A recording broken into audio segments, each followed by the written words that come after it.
بسم اللہ الرحمن الرحیم۔ آج 9 نومبر 2024 ہے۔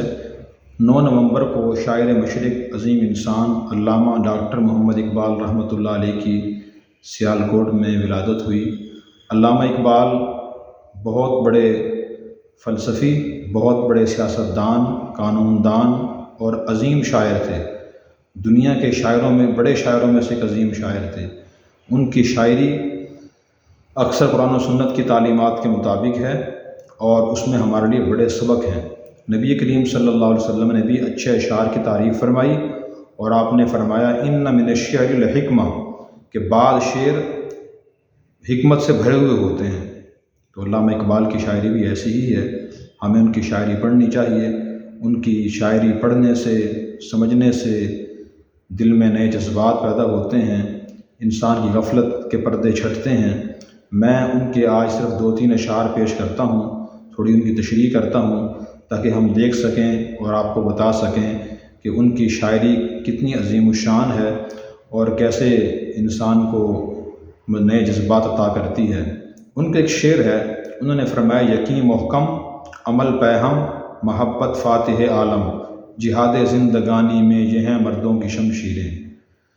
اس شعر میں ہر متزلزل، شکی مزاج، سست آدمی اور بد اخلاق کے لیے سبق ہے۔ علامہ اقبال یہ فرما رہے ہیں کہ کسی بھی اپنے مقصد میں کامیابی حاصل کرنے کے لیے پہلے تو انسان کو یہ طے کرنا چاہیے کہ جو میرا مقصد ہے وہ صحیح ہے یا نہیں۔ اگر اسے یقین ہو جائے اور یہ بات تسلی ہو جائے کہ میرا مقصد اور میرا کام درست ہے، پھر اس پر اسے یقین پیدا کرنا چاہیے۔ یقین محکم، مضبوط یقین ہو کہ میں اس مقصد میں محنت کرے کامیاب ہو جاؤں گا اور میں نے کامیاب ہونا ہے۔ شک نہ ہو، تزلزل نہ ہو کہ معلوم نہیں یہ کام ہوگا یا نہیں، اس مقصد میں کامیاب ہو پاؤں گا یا نہیں۔ شک نہ ہو، یقین محکم۔ نمبر 2، عمل پیہم، پھر اس کے لیے مسلسل محنت اور کوشش کرنا بھی ضروری ہے، اس لیے کہ نتائج اور منزلیں انسان کو ایک دن میں نہیں ملتی، بلکہ ان کے لیے مسلسل عمل اور محنت کوشش کرنی پڑتی ہے۔ ہمارے ہیں کہ عمل پیہم، محبت فاتح عالم۔ تیسری چیز یہ ہے کہ انسان کے مزاج میں محبت غالب ہو، اللہ کی مخلوق سے محبت، اس کے رویے میں سے محبت ٹپکتی ہو، اس کے دل میں محبت ہو، محبت ہونی چاہیے۔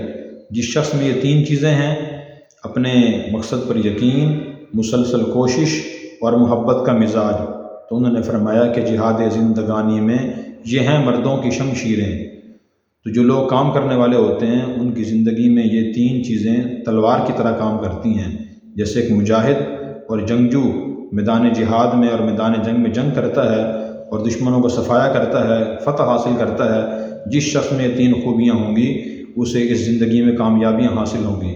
جو شکی مزاج ہے، سست آدمی ہے یا اسی طرح بد اخلاق ہے، باقی 2 چیزیں اس میں ہیں لیکن بد اخلاق ہے، اسے کامیابیاں نہیں ملیں گی۔ اور یہ تینوں صفات انبیاء علیہ السلام میں پائی جاتی تھیں۔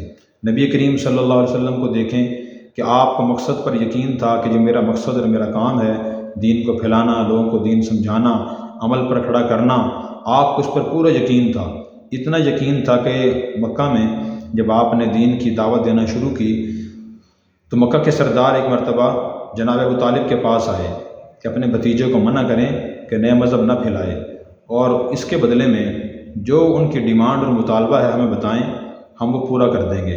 اگر وہ چاہتے ہیں کہ اس تحریک سے میرا مقصد بادشاہ بننا ہے تو آج سے ہم ان کو اپنا بادشاہ بنا لیتے ہیں۔ اگر ان کا مقصد اس تحریک سے یہ ہے کہ میں اس تحریک کے ذریعے زیادہ دولت جمع کر لوں اور سب سے بڑا مالدار بن جاؤں، تو ہم سب مل کر ان کو اتنی دولت دے دیتے ہیں کہ وہ ہم سب سے زیادہ مالدار بن جائیں گے۔ اگر ان کا مقصد یہ ہے کہ میں اس تحریک کے ذریعے خوبصورت اور زیادہ عورتوں سے نکاح کر لوں، تو ہم عرب کی خوبصورت عورتیں پیش کر دیتے ہیں اور وہ جتنی سے چاہیں اور جس سے چاہیں نکاح کر لیں۔ جناب ابو طالب نے نبی کریم صلی اللہ علیہ وسلم کو بلایا اور بلا کے عرض کیا کہ میرے بھتیجے، سرداران قریش میرے پاس آئے تھے اور وہ ایک مطالبے لے کر آئے تھے، یہ بات لے کر آئے ہیں، تو آپ بتائیں آپ کی رائے کیا ہے؟ تو نبی کریم صلی اللہ علیہ وسلم نے فرمایا اگر یہ لوگ بالفرض میرے دائیں ہاتھ پر سورج اور بائیں ہاتھ پر چاند لا کر رکھ دیں تب بھی اپنے موقف اپنے کام سے پیچھے میں نہیں ہٹوں گا، اتنا آپ کو یقین تھا۔ پھر آپ نے اس کے لیے مسلسل کوشش بھی فرمائی، اور نبوت ملنے کے بعد 23 سال آپ اس دنیا میں رہے، اتنی تکالیف پریشانیاں مشقتوں سے گزرے، لیکن آپ مسلسل کوشش فرماتے رہے، آپ نے کوشش کرنا نہ چھوڑی، اور آپ کے اخلاق بھی اچھے تھے، آپ کی محبت کا مزاج تھا، امت کو بھی آپ نے یہی درس دیا، اور آپ نے فرمایا المؤمن مألف، ایک مومن کو محبت کا مرکز ہونا چاہیے، لا خیر فی من لا یألف ولا یؤلف، اس شخص میں کوئی خیر نہیں، اس شخص میں کوئی خیر نہیں جس کے مزاج میں الفت نہیں ہے، محبت نہیں ہے، نہ وہ لوگوں سے محبت کرتا ہے نہ لوگ اس سے محبت کرتے ہیں، وہ کسی کو کیا چیز دے گا اور کس سے کیا لے گا، کسی کو کیا سکھائے گا اور کیا سیکھے گا، کسی کو کیا بتائے گا اور کس سے کیا سنے گا، جس کے مزاج میں نفرت ہے۔ اس لیے یہ شعر بڑا عمدہ ہے اور یہ بار بار پڑھنا چاہیے، بار بار پڑھنے سے یہ شعر آپ کے دل و دماغ میں بیٹھے گا، اور بیٹھنے کے بعد پھر انشاءاللہ یہ چیزیں، یہ صفات اپنے اندر پیدا ہوں گی، پھر انسان کے لیے عمل کرنا آسان ہو جائے گا، یقینی پیدا ہوگا۔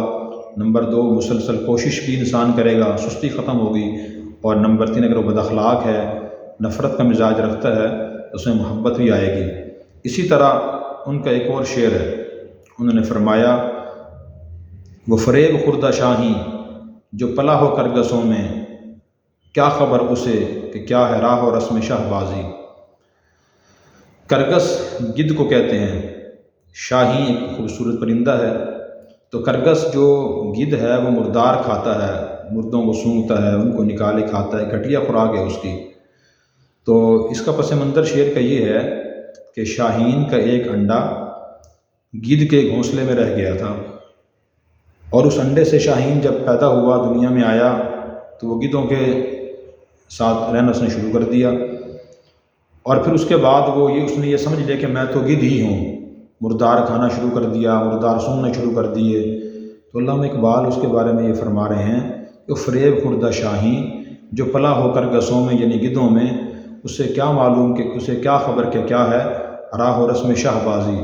اب اسے نہیں پتہ ہوگا کہ میں تو شاہین ہوں اور مجھے شاہین کی طرح پلٹنا جھپٹنا چاہیے اور شکار کر کے کھانا چاہیے۔ یہ اس شعر میں اس آدمی کے لیے سبق ہے جو مایوسیوں کا شکار ہے، اپنی تقدیر کو، قسمت کو برا کہتا رہتا ہے۔ ایسے دنیا میں بہت سے لوگ ہیں جو یہ کہتے ہیں کہ یہ کام ہم نہیں کر سکتے، ہماری قوم برادری کے، ہمارے گھر کے افراد یہ کام نہیں کر سکتے، یہ تو فلاں قوم فلاں برادری کے لوگ ہی کر سکتے ہیں، حالانکہ بالکل غلط ہے۔ انسان مخلص ہو کر محنت اور کوشش سے دنیا کے کسی بھی کام میں مہارت حاصل کر سکتا ہے اور اس کام کو انجام دے سکتا ہے۔ اسی وجہ سے زندگی کے ہر شعبے میں آپ کو مختلف قوموں کے اور مختلف برادریوں کے لوگ، مختلف ملکوں کے لوگ ملیں گے جو اس میں کامیاب ہوئے۔ اس کی وجہ قسمت صرف نہیں تھی، قسمت کے ساتھ ساتھ ان کی محنت اور کوشش بھی تھی۔ قرآن کریم میں اللہ نے فرمایا وَأَلَّيْسَ لِلْإِنسَانِ إِلَّا مَا سَعَىٰ، انسان کو وہی ملتا ہے جس کے لیے انسان کوشش کرتا ہے۔ ایک اور آیت میں فرمایا وَالَّذِينَ جَاهَدُوا فِينَا لَنَهْدِيَنَّهُمْ سُبُلَنَا، کہ جو لوگ ہمارے راستوں میں جد و جہد اور کوشش کریں گے، ہم ان کو اپنے راستے ضرور دکھائیں گے۔ یہ اللہ کا وعدہ ہے، یہ اللہ کا وعدہ ہے۔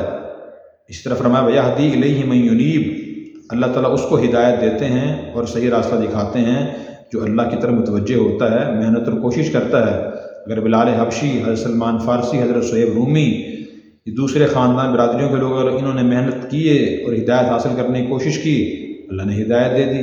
اور نبی کریم صلی اللہ علیہ وسلم کے قریشی خاندان کے جن لوگوں نے توجہ سے آپ کی بات نہیں سنی، ہدایت کی تلاش نہیں کی، کوشش نہیں کی، ان کو اللہ نے ہدایت نہیں دی۔ تو اس لیے علامہ اقبال کی شاعری ہمیں پڑھنی چاہیے، پرندے کی فریاد پڑھیں، ہمدردی پڑھیں، اور جو ان کی نظمیں ہیں وہ ہمیں پڑھنی چاہیے، اور ان سے ہمیں صرف وقتی چسکے کے بجائے، وقتی واہ واہ کے بجائے سبق حاصل کرنا چاہیے۔ اللہ تعالی ہمیں ان کی شاعری پڑھ کر اس سے سبق حاصل کرنے کی توفیق عطا فرمائے۔